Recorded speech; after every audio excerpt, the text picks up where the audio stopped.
तो हम चर्चा कर रहे थे उपदेशामृत का चौथा नंबर का श्लोक, और उसमें चौथा नंबर का श्लोक ददाति प्रतिगृणाति गुह्यम आख्याति पृच्छति भुंक्ते भोजयतिश्चैव षड्विध प्रीति लक्षणम, है ना, उसको हम चर्चा कर रहे थे। सॉरी।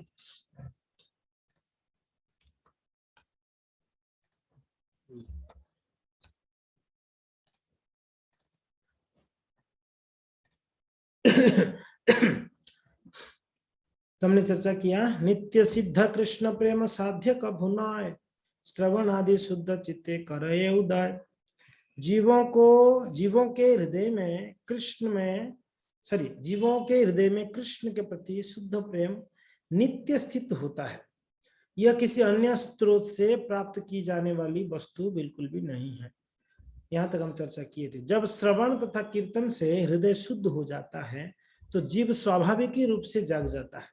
तो इसमें ये स्पष्ट है कि हम जब तक श्रवण और कीर्तन ज्यादा से ज्यादा नहीं करेंगे तब तक हमारा हृदय शुद्ध नहीं होने वाली है। हम श्रवण कीर्तन को बहुत कम मात्रा में करते हैं। इसके लिए हमारा हृदय का जो क्या बोलते हैं क्लीनिंग प्रोसेस, वो कैसे हो रहा है? बहुत धीरे हो रही है। धीरे झाड़ू मारोगे तो धीरे ही होगा ना जी, धूल थोड़ी ना कि फटाफट साफ होगा। तो बहुत ज्यादा धूल है तो बहुत बढ़िया से साफ करनी पड़ेगी, अच्छे से साफ करनी पड़ेगी। ज्यादा से ज्यादा और भी लोग मिलेंगे तो है कि नहीं। जैसे मंदिर साफ करते तो एक जन से अगर 5 मिनट में हो, एक जन का अगर आधा घंटा लगता है, अगर 5 जन होंगे तो 5 मिनट में हो जाएगा, सब लोग मिलके करेंगे और अच्छे से होगा। वैसे जब हमारे हृदय में इतनी गंदगी भरा हुआ है तो उसको सफाई करने के लिए हमें ज्यादा से ज्यादा श्रवणम कीर्तनम, ये भक्ति की सबसे मूल अंग है। भक्ति का सबसे मूल अंग है। श्रवण ज्यादा से ज्यादा करें हम लोग। कीर्तन में 16 माला करते हैं और बस 16 माला, दैट्स इट। ठीक है, कोई बात नहीं। हमारे दिमाग में यही चलता है 16 से ज्यादा करने से अपराध लगेगा ना, है ना प्रभु जी। प्रभुपाद जी ने 16 बोला है। 16 बस हो गया, बहुत हो गया। 16 माला मिनिमम बोला गया है, 16 माला मिनिमम। तो और श्रवणम थोड़ा बहुत कर लेते हैं, है कि नहीं। रेगुलरली नहीं, नियमित रूप से नहीं। आप में से कितने भक्तों का शेड्यूल है, श्रवणम का शेड्यूल एवरी डे 1 घंटा सुनना ही है? हाथ उठाओ तो अब पता चलेगा। एवरी डे 1 घंटा सुनना ही सुनना है। कुछ भक्तों का तो नियम है, बाकी लोगों का कोई नियम नहीं है। जब क्लास होती है हम सुन लेते हैं, हफ्ते में 1 आधा बार हो जाती है। तो ऐसे नहीं चलेगी काम, है कि नहीं। भक्ति में प्रगति करना है तो आपको नियमित रूप से श्रवण करनी होगी, है कि नहीं। तो यहाँ पर श्रील प्रभुपाद जी कहते हैं जब तक हम श्रवण तथा कीर्तन बढ़िया से नहीं करते हैं तब तक हमारा हृदय शुद्ध नहीं होता। और बढ़िया से श्रवण कीर्तन हो तो हृदय भी शुद्ध हो जाता है। तो जीव स्वाभाविक रूप से जाग जाता है। जीव जागो गोरा छंदे बोर कत निद्रा लेव माय चित पिचासी रे कोले। जीव कब तक आप पिचासी की गोद में, पिचासी माया रूपी पिचासी की गोद में कब तक सोए रहोगे? जग जाना चाहिए। तो हम अभी सोए हैं, सुप्त अवस्था में हैं। जागृत अवस्था कब होगी? जब हम श्रवण करेंगे। अच्छा, मेरा स्थिति यही है, अभी मुझे आगे बढ़नी है, भगवान का सेवा करनी है कि नहीं। तो हम जो है जागेंगे तभी।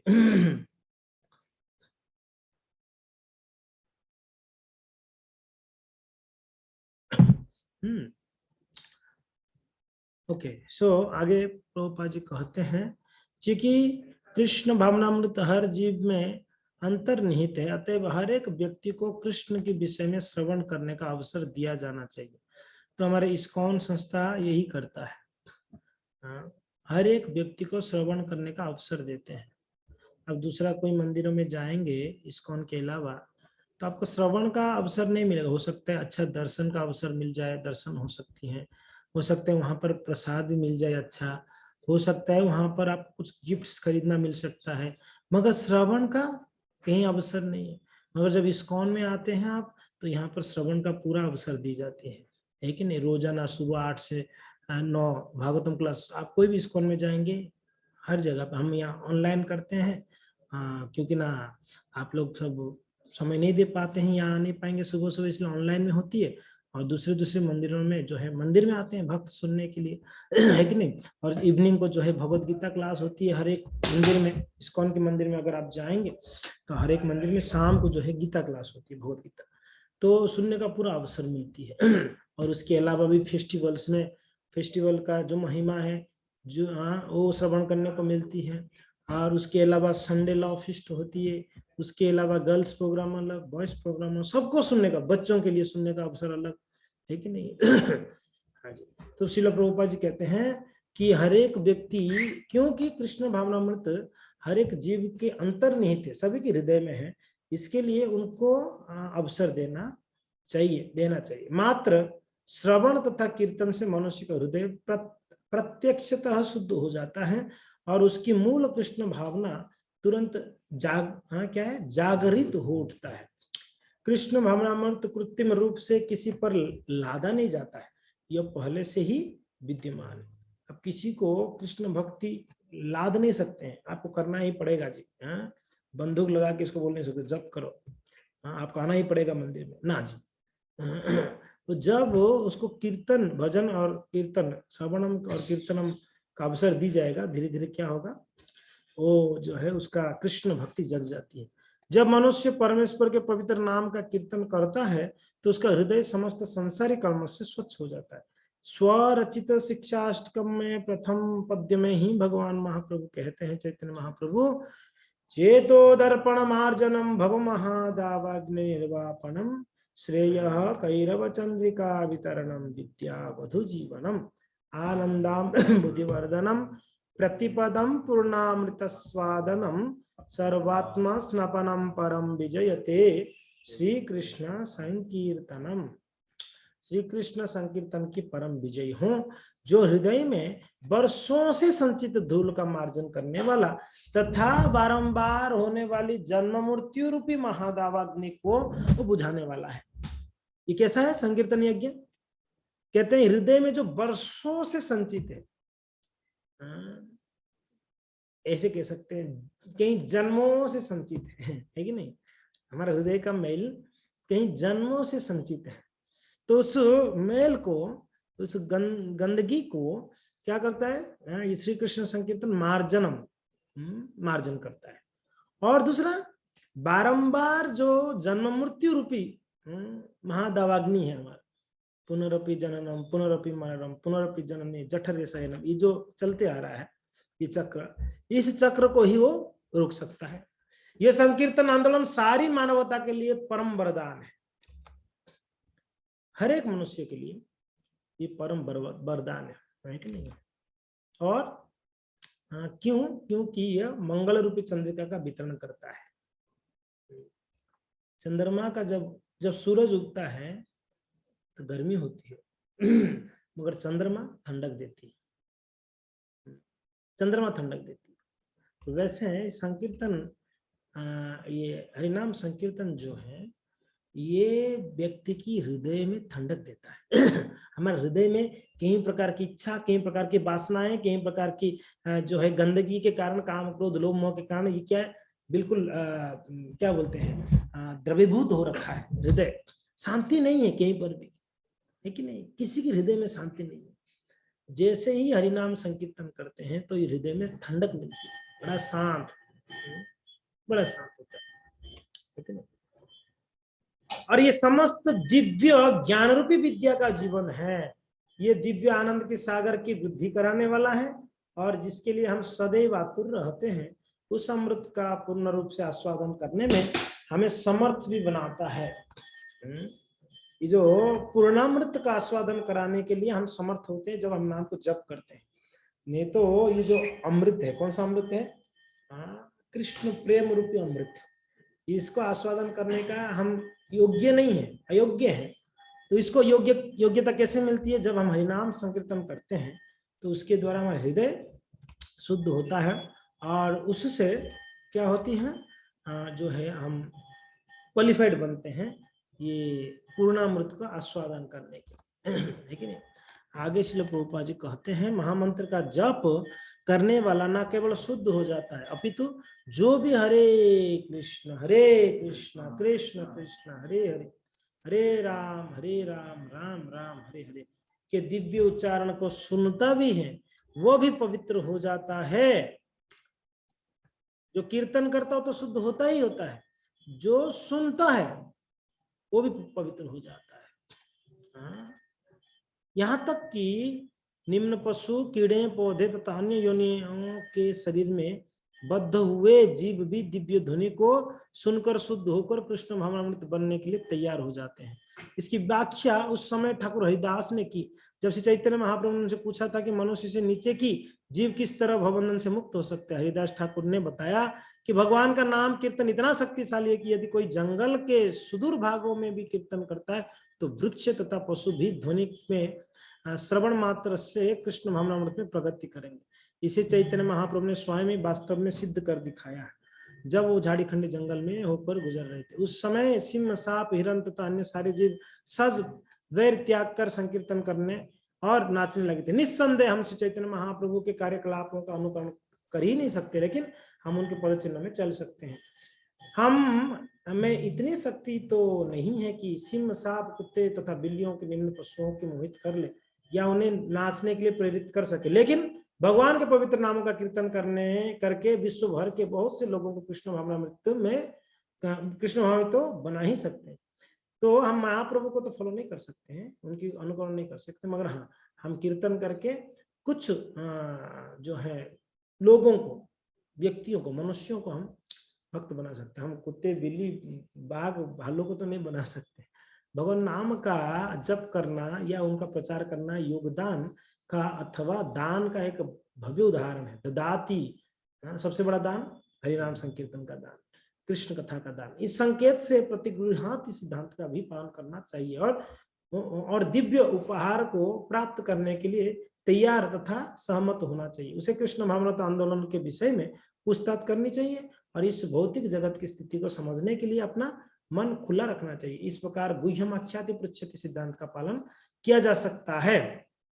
अंतरराष्ट्रीय कृष्ण भावनामृत संघ के सदस्य हर रविवार को जब अपने अपनी शाखाओं में प्रीतिभोज आयोजन करते हैं तब वे संघ के सारे सदस्यों तथा समर्थकों के साथ साथ भोजन करने के लिए आमंत्रित करते हैं। इसमें रुचि लेने वाले अनेक लोग प्रसाद ग्रहण करने आते हैं और जब भी संभव होता है वे संघ के सदस्यों को अपने घर बुलाकर प्रचुर प्रसाद प्रदान करते हैं।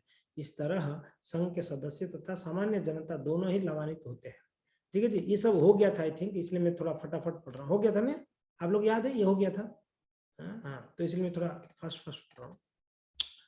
यदि कोई सचमुच मनुष्य जीवन का लक्ष्य प्राप्त करना चाहता है तो उसे कृष्ण भावनामृत आंदोलन के भक्तों की संगति करनी चाहिए, क्योंकि यही एकमात्र आंदोलन है जो मनुष्य को ईश्वर के प्रति प्रेम विकसित करना सिखाता है। तो सवै पुंसा परो धर्मो यतो भक्तिरधोक्षजे अहेतुकी अप्रतिहता ययात्मा सुप्रसिद्ध्यति। समस्त मानवता के लिए परम धर्म वही है जिससे लोग दिव्य भगवान के प्रति प्रेम भक्ति प्राप्त कर सकते हैं। ऐसी भक्ति को निष्काम तथा वांछित होना चाहिए जिससे आत्मा की पूरी तरह तुष्ट हो सकते हैं। यदि मानव समाज के सदस्य सचमुच मन की शांति और अमन चौन तथा मनुष्यों एवं राष्ट्रों के बीच मैत्री संबंध चाहते हैं तो उन्हें धर्म की कृष्ण भावनामृत पद्धति का अनुसरण करना चाहिए, जिससे वे पूर्ण पुरुषोत्तम भगवान कृष्ण के लिए अपने सुप्त प्रेम को विकसित कर सके। जो ही लोग ऐसा करेंगे त्यों ही उनके मन शांति तथा चैन से पूरित हो जाएगा। तो यहाँ पर प्रभुपाद जी कहते हैं अगर शांति चाहिए, राष्ट्रों के बीच में शांति चाहिए, एक दूसरे देश के अंदर लड़ाई झगड़ा है, तो सच में अगर आप शांति चाहते हो, शांति राष्ट्र चाहते हो, मैत्री संबंध चाहते हो तो क्या करना चाहिए? प्रभुपाद जी क्या कर रहे हैं, कहते हैं कि उनको भगवत भक्ति को स्वीकार करनी चाहिए, भक्ति के अंगों को स्वीकार करनी चाहिए। कहाँ श्रवणम कीर्तनम अगर करें तो क्या होगा, वो पूरी तरह शांति और चैन, चैन पता है ना, बेचैन और चैन। जो बेचैन है लोग वो चैन से रह सकते हैं। तो अभी भक्तिसिद्धांत सरस्वती ठाकुर क्या कहते हैं, ईश्वरशील भक्ति सिद्धांत सरस्वती ठाकुर ने कृष्ण भावनामृत आंदोलन का प्रसार करने में लगे हुए सारे भक्तों को सचेत किया है कि वे उन निर्विशेष मायावादियों से नहीं बोले जो ऐसे आस्तिक आंदोलन का विरोध करने के लिए सदैव कृत संकल्प होते हैं। ये संसार मायावादियों तथा नास्तिकों से भरा पड़ा है और संसार के राजनीतिक दल भौतिकतावाद को बढ़ावा देने के लिए मायावाद तथा अन्य नास्तिकतावाद दर्शनों का लाभ उठाते हैं। कभी कभी वे कृष्ण भावनामृत आंदोलन का विरोध करने के लिए किसी प्रबल दल का समर्थन भी करते हैं।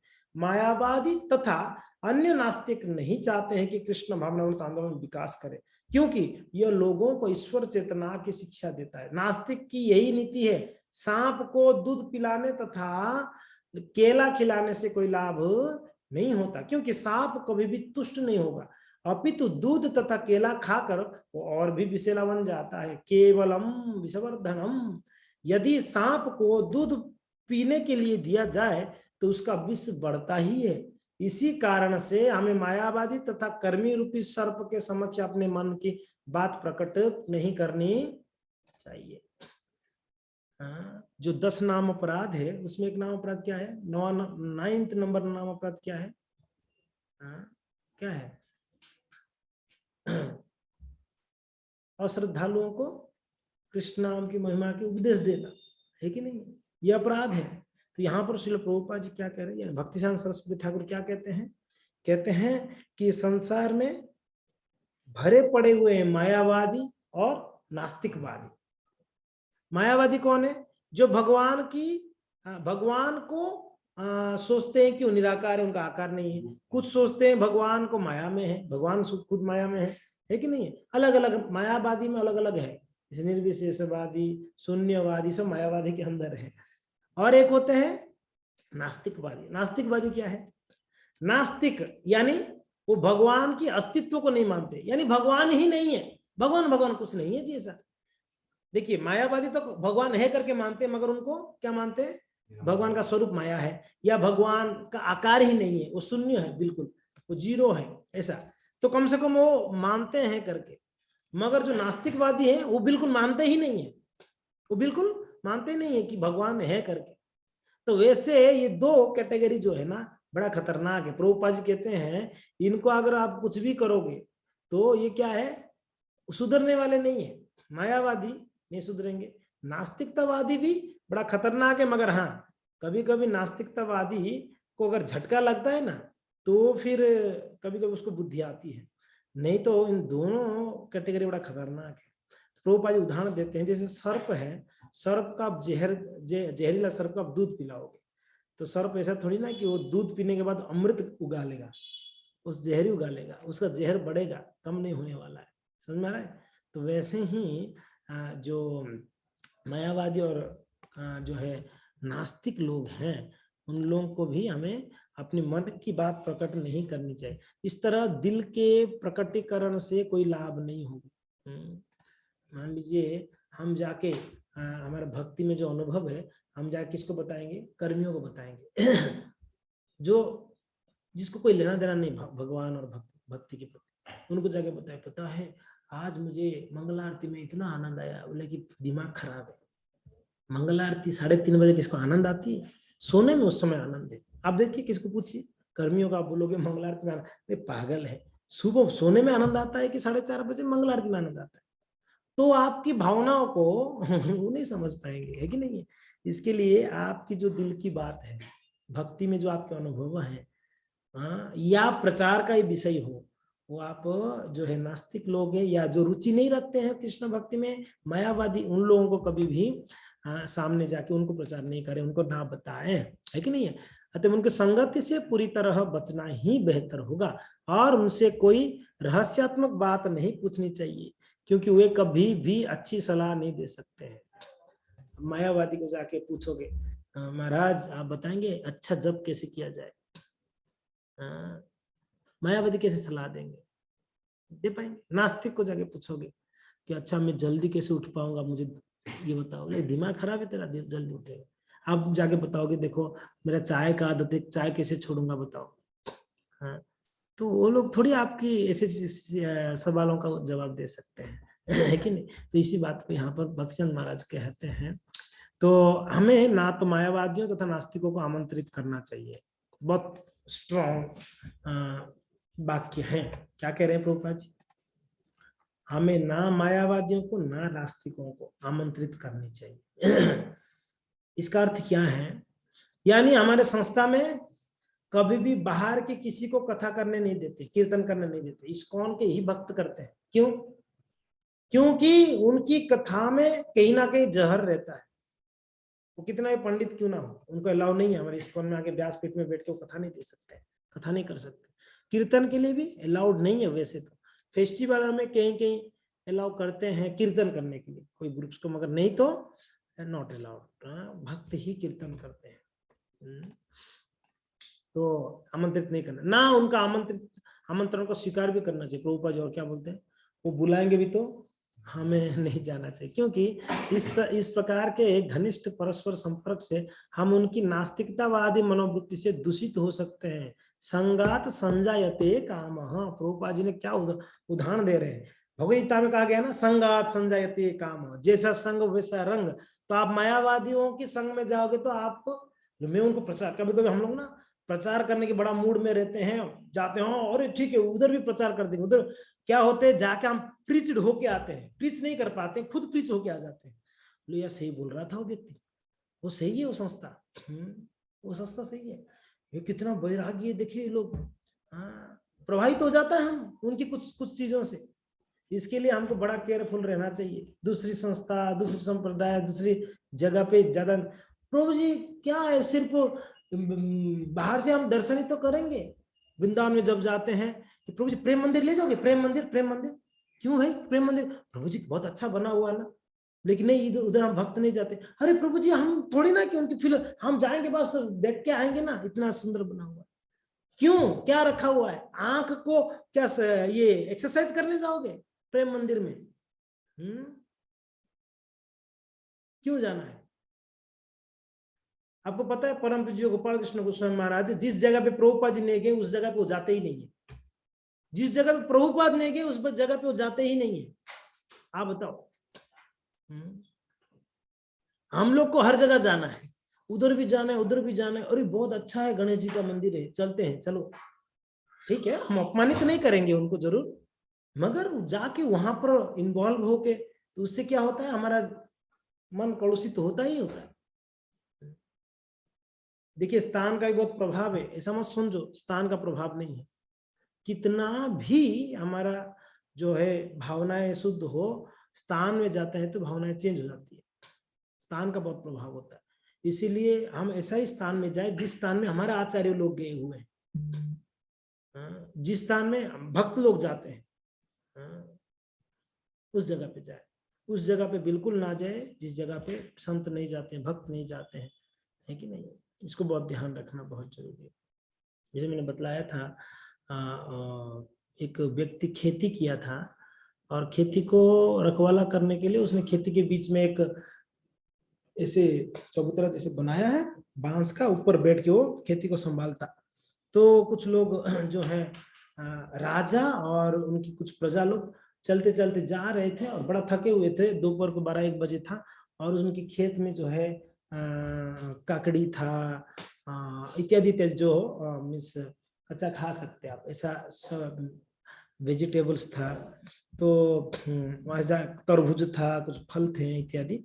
तो लोग वहां से जा रहे थे तो उन्होंने ऊपर बैठ के बोला, महाराज अरे आप सब अपनी सेनाओं को लेके आइए ना, हमारे बगीचा में, हमारे खेत में आइए और आप तरबूज खाइए, और ये देखिए ये फल है, इसको खाइए, ककड़ी खाइए करके उन्होंने इनवाइट किया। तो वो लोग सब आए, जब खेत में आए और जैसे आए इसने नीचे उतरा सर्विस करने के लिए, उनको हेल्प करने, नीचे उतरते ही गाली देने लगा, साले लोग कहाँ से आ गए तुम लोग, दिमाग खराब है, मैं इतना दिन से खेत को रखवाला किया, तुम लोग का दिमाग नहीं है, आके घुस जाते हो हमारे खेत में, चल हटो यहाँ से। बड़ा विचित्र बात है। राजा और जो उनकी सेना लोग थे बड़ा विचित्र लगा, अभी तो उसने इन्वाइट किया और जान लगता है बदमाश आदमी है। राजा बोला छोड़ो इसके साथ क्यों मुंह लगना है, चलो निकलते हैं। वहां से राजा और उनके प्रजा लोग निकले। तो इसने वापस वो चबूतरा के ऊपर गया, जो बना हुआ था, ऊपर बैठा। बैठते बोले, अरे महाराज क्यों चले जा रहे हो, आपको नहीं खाना है, थके हुए रहेंगे, आइए ना आप खाइए। तो वापस बुलाए तो राजा बोले कि ये क्या विचित्र बात है, अब तो भगा रहा है गाली दे के, अभी वापस बुला रहा है। तो सबको तो बड़ा प्यास लगा ही था, भूख लगा हुआ था, बोले महाराज जो भी है चलो खाते हैं, बुला तो रहा है। तो वापस आए तो इसने नीचे उतरा उनको सर्व करने, नीचे उतरते फिर से डांट लगाया, गाली देने लगा, तुम सारे लोग को दिमाग खराब है, कहाँ से आ जाते हो कहीं से, मैं इतना रखवाला कर रहा हूँ, खेत को इतना मेहनत किया, तुम सब खा जाओगे, बड़ा गाली दिया। तो राजा को बड़ा विचित्र लगा, यार ये गाली क्यों दे रहा है ऐसा, और ऊपर चढ़ता है तो उसने हमको इनवाइट करता है और नीचे उतरता है तो कुछ ना कुछ उस जगह का प्रभाव है। तो राजा ने उस जगह को खुदवाया उनकी प्रजाओं से। तो जब खोदे उसके नीचे विक्रमादित्य जी का मुकुट था। क्या था? विक्रमादित्य राजा का। विक्रमादित्य राजा आप जानते, बहुत बड़ा महात्मा हुए, राजा हुए, बड़ा दानी हुए विक्रमादित्य जी, बहुत भगवान के बड़ा अच्छे भक्त हुए विक्रमादित्य। तो उनका जो मुकुट उस नीचे गाढ़ा हुआ था, वो मुकुट निकला। तो बोले कि इसके लिए इसका प्रभाव है। हाँ, ये मुकुट देखिए, इसलिए स्थान का बहुत प्रभाव होता है। हाँ, अब कौन कह रहा था मुझे कल परसों, कौन माता जी कह रहे थे कि प्रभु जी बस यहाँ आने के बाद हमें लगता है कि दुनिया का सब कुछ मिल गया हमें। जब हम इस्कॉन मंदिर में आ जाते हैं जगन्नाथ जी से, हमको लगता है हम दुनिया का सब कुछ मिल गया, यहाँ हमको बड़ा शांति मिलती है। जैसे यहाँ से बाहर जाते हैं लगता है कि कहाँ आ गए हम। तो जगह स्थान का प्रभाव है, स्थान का प्रभाव है। तो इसके लिए हमें बहुत ध्यान रखना जरूरी है। हाँ, हमें समय समय पर हमें मंदिर में आना जरूरी है। मंदिर में नहीं आके कोई भजन नहीं कर सकता है। हाँ, ये गलत फहमी में नहीं रहना चाहिए कि नहीं हमें घर पे कर लूंगा, ये कर लूंगा, नहीं होती है। मंदिर का एक प्रभाव है, यहाँ संत रहते हैं, ब्रह्मचारी रहते हैं, जो शुद्धता को मेंटेन करते हैं, अपने ब्रह्मचर्य को धारण करते हैं, और लोग इतना जो है प्यूरिटी मेंटेन करते हैं और इतना भजन करते हैं। और कहीं भक्त लोग आते हैं जो मंदिर में बैठ के जप करते हैं, यहाँ पर भगवान का सेवा करते हैं, यहाँ कथाएं कीर्तन होते हैं। तो मंदिर अपने आप में ही इतना पवित्र जगह है, जहां हम जाते ही शुद्ध हो जाते हैं, जहां जाते हैं हमारा मन का सारे कलमश दूर हो जाता है। इसलिए हम कभी भी मंदिर से दूर रह के कभी भजन करने का प्रयास भी नहीं करना चाहिए, कभी इच्छा भी नहीं जागृत करना चाहिए।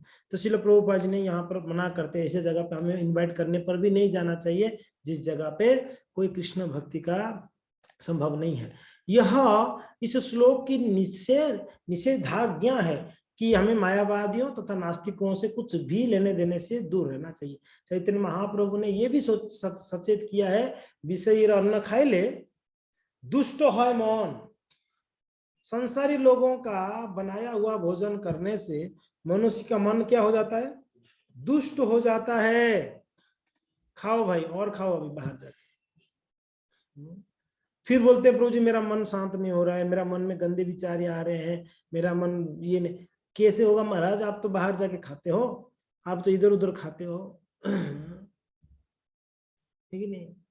हम इसको ना बहुत सीरियसली नहीं लेते, नहीं नॉर्मली इसको सीरियसली लेना चाहिए।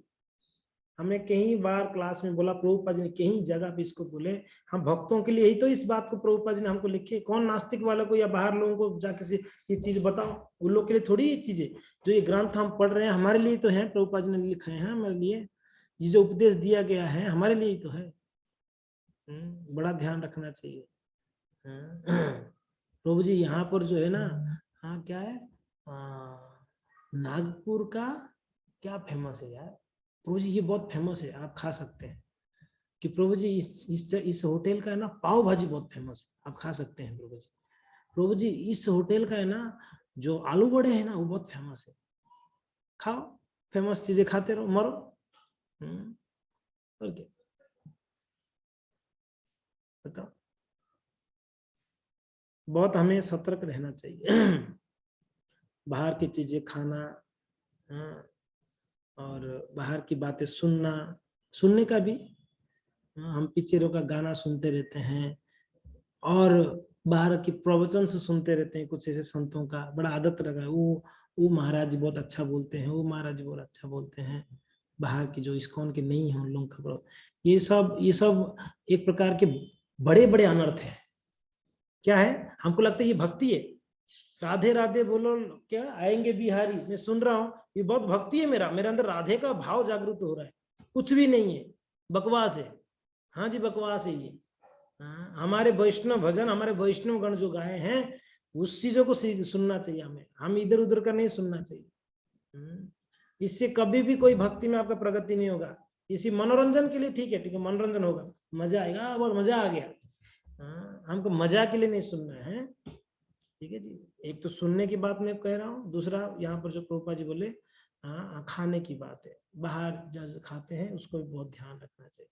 अभी से आदत डालोगे धीरे धीरे आदत पड़ जाएगा, फिर बाद में आपको घृणा लगेगा, बाहर का चीजें देखने से आपको बिल्कुल मन नहीं होगा। हम लोग घृणा कहाँ लगता है, देख के मुंह से लार टपकती है, हा हा हा, क्या मजा है यार, क्या मस्त बनाया है, क्योंकि ना आदत पड़ी हुई ना गलत चीजें खाना। इस्कॉन में हमारा एक आदत है, इस्कॉन में जहर भी मिलता है तो हम खा लेते हैं, क्योंकि हमको भरोसा है कि यहाँ भोग लग के मिलेगा। बाहर में अमृत भी मिलेगा तो भी हम उसको छूते भी नहीं है, मेरा आदत है। अमृत भी मिल जाए, बहुत टेस्टी है प्रभु जी, इतना आप कभी नहीं खाए होंगे, जबरदस्ती भी खिलाए तो भी। तो एक बार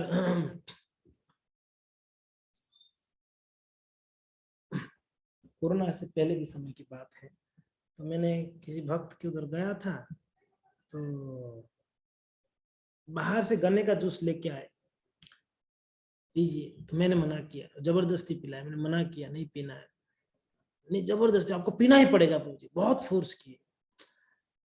अब एक भक्त बहुत फोर्स कर रहे, मैंने पी लिया, उसके नेक्स्ट दिन से मुझे कोरोना हो गया।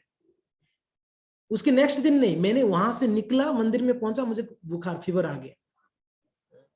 अब मैंने तुरंत रियलाइज कर लिया कि मुझे क्यों फीवर आया। मैं एकदम स्वस्थ गया था, मेरे साथ कौन थे, शायद निरंजन पू थे, मुझे निरंजन पू वो याद होगा वो घटना। जाते समय बिल्कुल स्वस्थ गए, आधा घंटा उनके घर पे रह के आए, वो गन्ने का जूस मैंने पी लिया।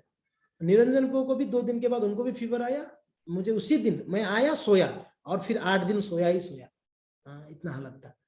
तो मैंने रियलाइज किया, मैं नहीं पीने वाला था, बाहर का था, पता नहीं वो कैसे बना के दिया है व्यक्ति ने, कैसे उस जूस को बनाया पता नहीं है, तो मगर उसको पिया, खैर जो भी है वो पता नहीं।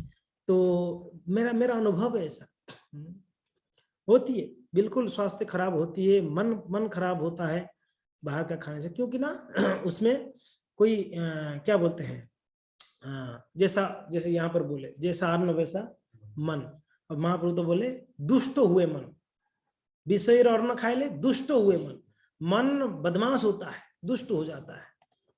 सो बी केयरफुल। हम भक्तों के लिए आप ये मत सोचिए कि प्रभु जी हम तो गृहस्थ है, हमें तो कहीं जगह पे जाना पड़ता है, खाना पड़ता है ना, गृहस्थ हैं तो भी हमें ध्यान रखें इस बात को, बी केयरफुल, बहुत सतर्क रहना चाहिए, नहीं तो जन्म जन्मांतर बीत जाएगा, हम भगवान के निकट नहीं आ पाएंगे।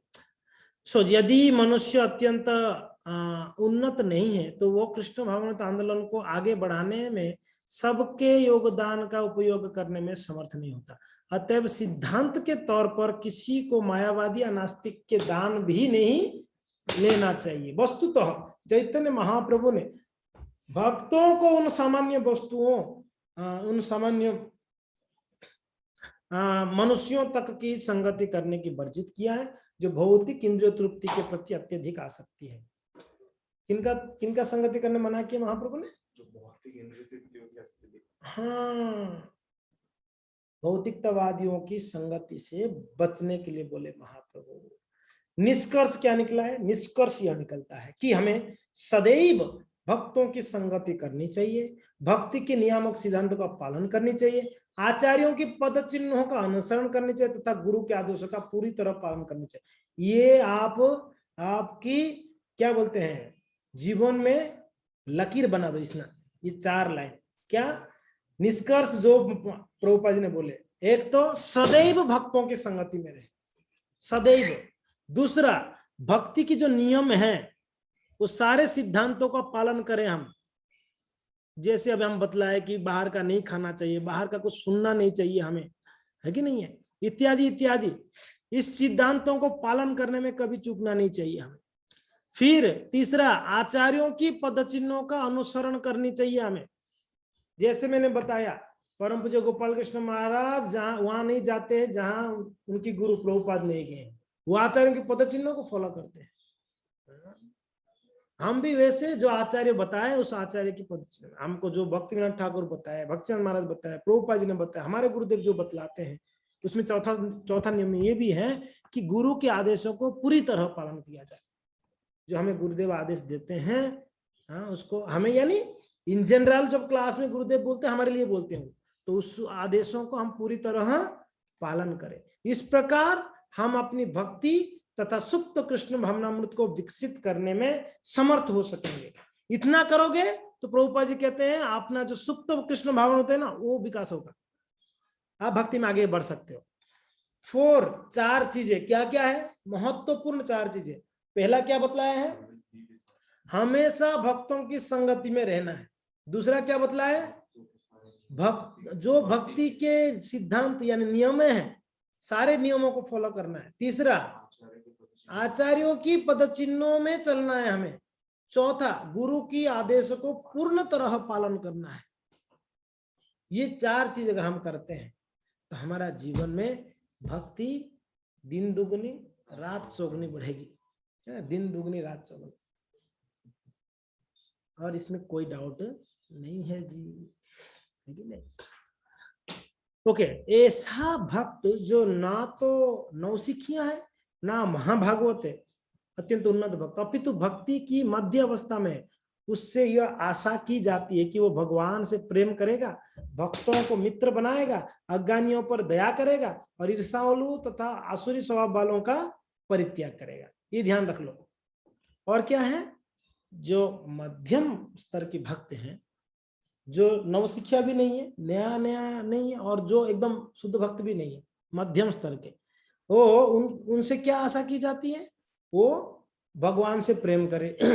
दूसरा, वो भक्तों से मित्रता करे। तीसरा, अज्ञानियों पर दया दिखाए। चौथा, ईर्ष्यालु असुरों स्वभाव वाले व्यक्तियों को त्यागी दे।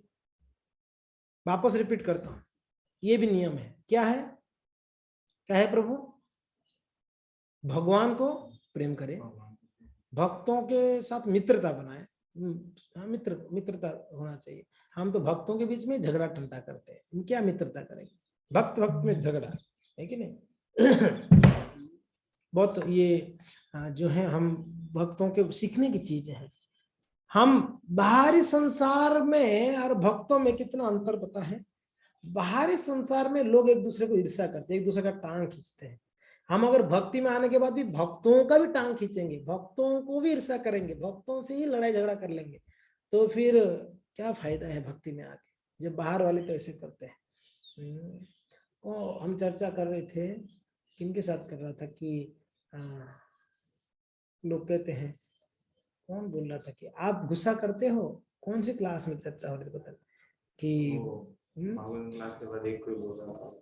हाँ, भागवत क्लास के बाद नहीं, भागवत नहीं आई, गीता क्लास के बाद शाम को बोल रहे थे। अच्छा, नहीं, मैं कोई क्लास में चर्चा हुआ, तो कहते हैं कि आप भी गुस्सा करते हैं क्या? ऐसे बोलते हैं, आप भी गुस्सा करते हैं भक्ति में आने के बाद, आप भी ऐसा करते हो, ऐसा छोटे काम।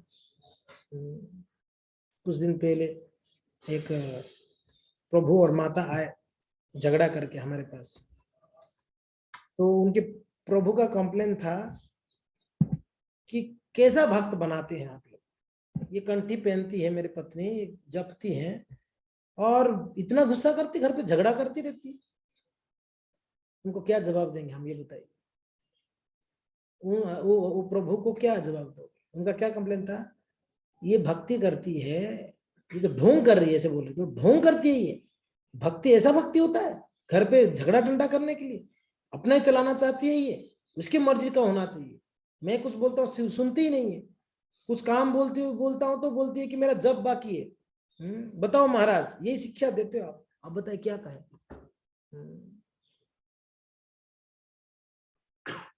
बताइए, भक्त होके जब भक्त कहते हैं तो भक्तों को कितना सतर्क और सहनशील होना जरूरी है। खैर, हमें भक्तों के साथ मित्रता बनाए रखे, हर भक्तों के साथ। प्रभु जी सबके साथ अच्छा है, बस 2-4 लोगों के साथ मेरा झगड़ा है। महाराज क्यों 2-4 के साथ झगड़ा है, सबके साथ मित्रता होनी चाहिए। सभी भक्तों के प्रति प्रेम श्रद्धा होनी चाहिए, है कि नहीं?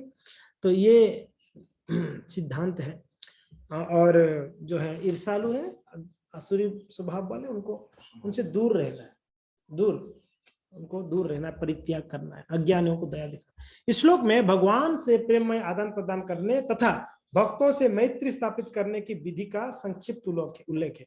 ये जो है ना, ददाति प्रतिगृह्णाति गुह्यम आख्याति पृच्छति भुंक्ति भोजति सेव, इसमें ये जो 6 चीज है, ये क्या है? भगवान के प्रति प्रेम का आदान प्रदान, और दूसरा भक्तों के प्रति मैत्री स्थापन करने का सूत्र है। ये क्या है? ये फॉर्मूला, ये जो श्लोक है ये किसके लिए फॉर्मूला है? भगवान के प्रति प्रेम बढ़ाने का फॉर्मूला, भक्तों के साथ मित्रता स्थापना करने का फॉर्मूला। आपको कोई भक्त का साथ झगड़ा हुआ है तो ये 6 चीज अप्लाई कर लो, आप उनका मित्र बन जाओ। ये 6 चीज अप्लाई करना है, ठीक है जी। ददाति प्रतिगृह्णाति, उनको कुछ दो, अगर वो कुछ देते तो ले लो, स्वीकार करो। यस। गुह्यम आख्याति पृच्छति, आप अपने मन की बात उनको बता सकते हैं और उनको पूछ सकते हैं। और भूखते भोजते, आप उनको घर पे बुला के भोजन कराओ, और वो अगर बुलाते हैं आप भी हमारे घर पे है तो आप भी जाइए। तो इतना करेंगे तो क्या होगा? आपका अच्छा संबंध होगा भक्तों के साथ। ददाति सिद्धांत के अनुसार उन्नत भक्त से आशा की जाती है कि वो अपनी आय का कम से कम 50% हिस्सा भगवान उनके भक्तों की सेवा में व्यय करे। क्या है? कितना प्रतिशत? 50% हमारा कमाई किसके लिए? भगवान और भक्तों के लिए खर्च करनी चाहिए। हाँ? ये अगर आपके हस्बैंड को बताओगे तो घर से भगा देंगे, चल हट, ये बड़ी इस्कॉन वाली आई, 50% मंदिर में दे देगा तो बचेगा क्या है? मगर सिद्धांत तो यही है बाबा, सिद्धांत तो यही है। 50% भगवान और भक्तों के लिए खर्च करना चाहिए, दान देना चाहिए। बताइए, जब अपना लिए कुछ हम खरीदना होता है तो क्या है, एकदम बढ़िया वाला सिलेक्ट करते हैं। जब भगवान की बारी आती है, भक्तों की बारी आती है, हाँ ये चला लेगा वो व्यक्ति, महात्मा साधु है, उसको क्या ज्यादा हंगामा करना है, ये दे दो चल जाएगा। अपने लिए अगर घड़ी लेना है तो 5000 वाला, कोई प्रभु जी के लिए लेना है, कोई भक्त के लिए लेना है, 500 वाला चला लेगा। तो साधु लोग ज्यादा महंगा थोड़ी पहनते हैं। हमारा ये हमारा चिंतन है। भक्तों का भाव ये होना चाहिए, मेरे लिए अगर 500 का लिया तो भगवान के लिए 5000 वाला लो। मेरा कपड़ा, हमारा कपड़ा 10,000 का होगा, भगवान के कपड़े के लिए दान दीजिए ना भगवान के लिए। प्रभु जी 500 रुपया चल जाएगा क्या? 500 रुपये कोई ड्रेस आया क्या? एक माता जी ने मुझे बोले कि मेरा व्रत था, व्रत तोड़ा, मैं आपको कपड़ा दान देना चाहती हूँ। दीजिए जी, कोई दिक्कत नहीं। कितना देना है? आप दे दीजिए। तो 500 रुपया हो जाएगा क्या? मतलब 500 रुपये में कोई कपड़ा आया क्या आज तक? 500 रुपये का कोई कपड़ा आया क्या? बताइए आप। आता है कपड़ा? आप लोग का कपड़ा 500 रुपये में आ जाता है? धोती कुर्ता चद्दर लेने में हमारा 2500 रुपये लग जाता है, 2 से 2500 रुपये। 500 रुपये में हो जाएगा? तो उन खुद के लिए खरीदने जब जाएंगे, वो देखते नहीं, रेट नहीं देखते, लेना है, ये पसंद आए लेना है। भक्तों के लिए, भगवान के लिए नहीं, जे सस्ता वाला दे दो महाराज, जगन्नाथ जी के लिए सस्ता वाला दे दो कुछ है तो ना, ये भाव बिल्कुल अच्छा नहीं। भगवान के लिए सबसे बढ़िया बेस्ट, भक्तों के लिए बढ़िया। तो ये फॉर्मूला है, ये भक्ति में प्रगति करने का ये फॉर्मूला है। ठीक है जी। तो 50% नहीं दे पाते हो, भगवान के देने में हमेशा कंजूसी, हमेशा कंजूसी। वचन दे के भी नहीं देते हैं। वहां प्रभु जी हम दे देंगे, जन्माष्टमी में इतना देंगे, और 5 जन्माष्टमी निकल गया, दिया ही नहीं अभी तक। तो ऐसा भी वचन लेते हैं, झूठे वचन लेते हैं, क्या फायदा है जी? आप सबको ठग सकते हो, भगवान को ठग सकते हो, चीटिंग कर सकते हैं हम भगवान को? क्या लगता है? एक माता जी हैं बीकानेर की, आज सुबह मैंने उनको डांट रहा था, बीकानेर की है, तो कुछ किताबें लिए थे वो, कृष्णा बुक्स लिए थे, 5 साल पहले की बात कर रहा हूं मैं, 4-5 साल हो गया। 2 कार्टून कृष्णा बुक लिए, उसका पैसा आज तक नहीं दिए। मैंने उनको हमेशा फॉलो अप किया, हर बार कुछ ना कुछ बहाना कि मेरा बेटा का तबीयत खराब है, मेरा हस्बैंड का तबीयत खराब है ना, मेरा ये प्रॉब्लम है वो। आज मैंने बोला कि आप भगवान को चीटिंग किया, इसलिए आपके घर पे ऐसा ही दरिद्रता रहेगी। यस, हमने भगवान को कुछ वचन दिए, भगवान को कुछ देने के लिए विचार किया, हमने नहीं दिया, तो हमें घर में दरिद्रता होगी होगी। सुदामा जी का आप याद कर लो, सुदामा जी भगवान से छीन के खाया था ना, तो उनका दरिद्रता हो गई थी। भगवान ने बोला कि सुदामा जी मेरे को छीन, आप घर पे दरिद्रता हो गई। वापस जब भगवान के देने के लिए जब मन हुआ उनका, देने के लिए आए थे, भगवान वापस उनको इतना कुछ दिया। देने वाले को भगवान ने कितना देते हैं, और भगवान से छुपा के खाने को, भगवान से छीन के खाना चाहते हैं, या भगवान को चीट करना चाहते हैं, तो वो ऐसे ही दरिद्रता ही उनके घर पे रहेगा, कभी वो आगे नहीं बढ़ पाएंगे। तो यहाँ पर तो प्रभुपाद जी कहते हैं 50% भगवान को लिए देना चाहिए, 50%। तो ये ही जो है, अगर मान लो इस्कॉन में ऐसा नियम है, आपको दीक्षा लेनी है, आपका 50% कमाई इस्कॉन में देना पड़ेगा। कोई दीक्षा नहीं लेगा जी, नहीं मुझे महाराज नहीं देना है, ये सही है, मेरे घर पे जब करता रहूंगा मैं, ये हम नहीं आएंगे इसको। हाँ जी, ऐसा अगर नियम हो, ये शास्त्रिक नियम है, ये कोई प्रभुपाद जी नियम थोड़ी बता, ये शास्त्रिक नियम है।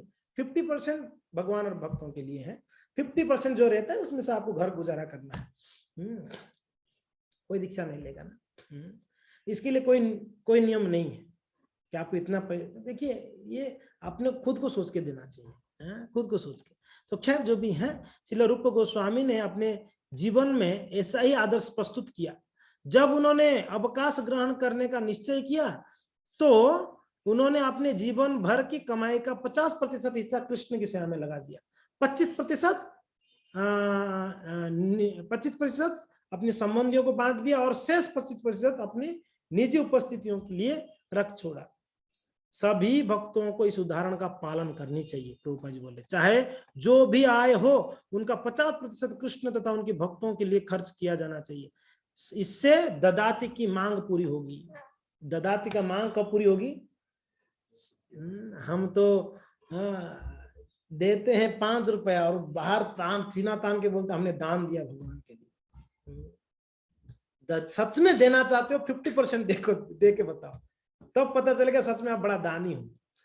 5, 10, 20 हजार क्या होगा। हमको कोई बोलते प्रभु जी कुछ दान देना, तो बोले हम लाखों में लेते हैं, 500, 1000 रुपये लेते ही नहीं है। बोले महाराज आप लो ही मत, आप हम दे ही नहीं सकते आपको।